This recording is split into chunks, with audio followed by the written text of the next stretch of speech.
ஈரோட்டில் காலை முதல் நடைபெற்று வந்த என்ஐஏ சோதனையில் ஒரு செல்போன் மற்றும் 2 சிம் கார்டுகள் பறிமுதல் செய்யப்பட்டுள்ளன. தஞ்சாவூரில் 4 பேரின் வீடுகளில் சோதனையில் ஈடுபட்ட என்ஐஏ அதிகாரிகள் லேப்டாப், பென்டிரைவ் உள்ளிட்ட முக்கிய ஆவணங்களை கைப்பற்றியுள்ளனர். இதுகுறித்து செய்தியாளர் ராஜா கூறும் கூடுதல் தகவல்களை தற்போது கேட்கலாம். ராஜா, வணக்கம். விவரங்கள் என்ன பகிரலாம்?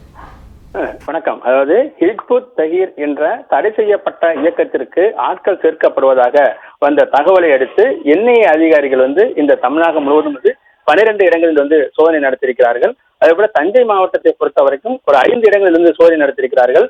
தஞ்சாவூர், மானாங்குறை, அதே போல சாலியமங்கலத்தில் 3 இடம் என 5 இடங்களில் சோதனை நடத்தியிருக்கிறார்கள். அந்த சோதனை காலை 6:30 மணிக்கு தொடங்கிய அந்த சோதனையானது தற்பொழுது நிறைவடைந்திருக்கிறது. அதாவது தஞ்சையை பொறுத்த வரைக்கும் தஞ்சை குழந்தையம்மாள் நகரில் அகமது என்பவரது வீட்டில் டிஎஸ்பி ராஜன் தலைமையில் அதிகாரிகள் சோதனை நடத்தினர். தற்பொழுது அந்த சோதனை நிறைவடைந்திருக்கிறது. அந்த தஞ்சாவூர்ல குழந்தையம்மாள் நகர் உள்ள அகமது அவரது வீட்டில் எந்த விதமான ஆவணங்களும் கைப்பற்றப்படாத நிலையில் மானாங்கோரையில் ஷேக் அலாவுதீன் என்பவரது வீட்டில் அதிகாரிகள் ஆய்வாளர் மகேஷ் தலைமையில் காலை முதல் சோதனை நடத்தி தற்போது அங்கும் சோதனை நிறைவடைந்திருக்கிறது.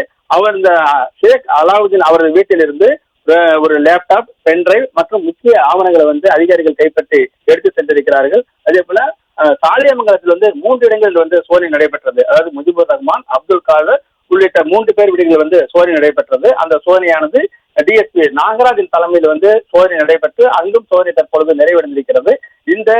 அங்கிருந்தும் அதாவது சாலியமங்கலத்தில் இருந்தும் அங்கு ஒரு பென்டிரைவ் உள்ளிட்ட ஆவணங்களை கைப்பற்றப்பட்டிருக்கிறார்கள். தற்பொழுது தஞ்சை மாவட்டத்தில் 5 இடங்களில் நடைபெற்ற சோதனையில் லேப்டாப், பென்டிரைவ் உள்ளிட்ட முக்கிய ஆவணங்கள் என்ஐஏ அதிகாரிகள் கைப்பற்றி எடுத்து சென்றிருக்கிறார்கள்.